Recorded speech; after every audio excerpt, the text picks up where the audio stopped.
This is the thing that we are saying. We are saying that in the first place, if you have been involved in this process, even though he denied that he did not, state manage that, but now that we have gotten legal, or judicial conviction in that, case, it means that, he has a case.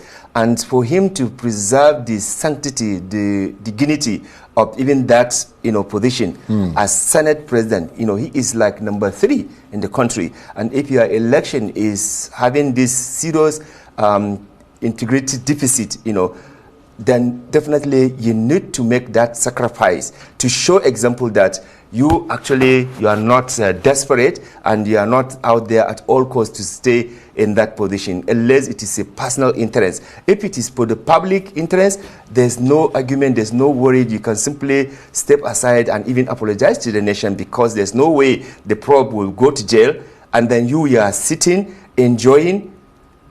Like I said, irrespective of which election it is, it could be, even immediately the first election that he has even contested.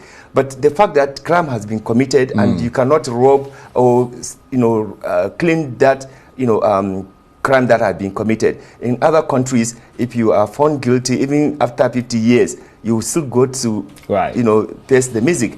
In our country, because of the political control and manipulation and lack of respect for the rule of law and lack of the fact that we don't have,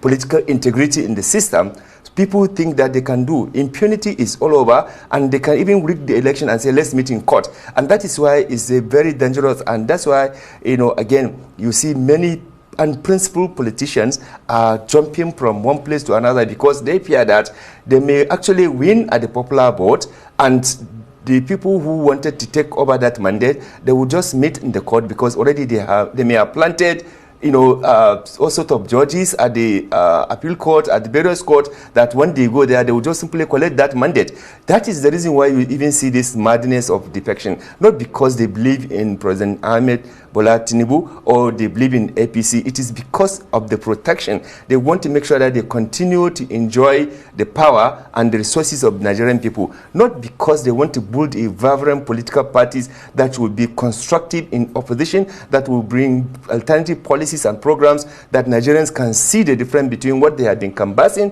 for them to vote for them and what the ruling party is doing. So there's no principle. It's sad that there's no political party that is based on ideology or principle or even helping to save the Nigerian people or Nigerian economy. All they are after, they want to be there, they want to grab the power, whether at local or state or national level. And when they come, you could see clearly there's no difference between APC, PDP, and the rest of the party, including Labour Party. They are all there doing the same thing.